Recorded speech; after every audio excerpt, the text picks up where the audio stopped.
Hi, Dr. Pat here again, back with another video blog on competencies of coaching based on the International Coach Federation.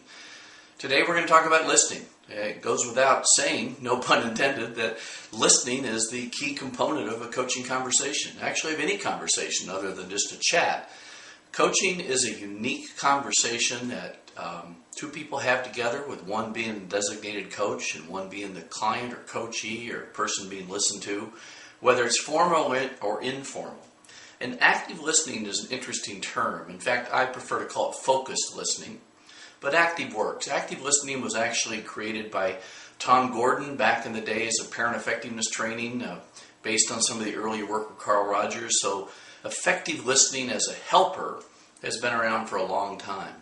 In the coaching relationship, active listening, especially for someone like me, is kind of a listen and clarify, listen and clarify. So I'm actively listening and active in the process of clarifying with the client. Am I hearing what they're saying? Am I understanding it? Without editorializing. So I'm repeating their words, but I'm also stretching it a little bit, checking out with them if I'm getting it. So I'm active in the process of listening. I'm not just listening, nodding my head and allowing more conversation. Although part of active listening also includes the use of silence. And you have to have spaces in the listening. Benjamin Zander, who is the director of the Boston Philharmonic, I've heard on a couple occasions at coaching conferences brilliantly say that beautiful music is made by the spaces between the notes.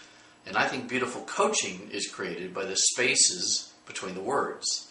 So there needs to be a pause, there needs to be a reflection, there needs to be a connection that the client sees and or feels if it's over the phone, senses. But you need to be active. You can't just listen, maybe repeat a few words, and that's it. You need to say things like, tell me more. What else?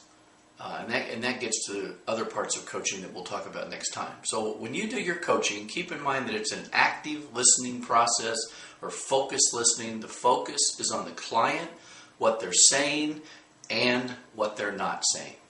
See you next time. This is Dr. Pat signing off.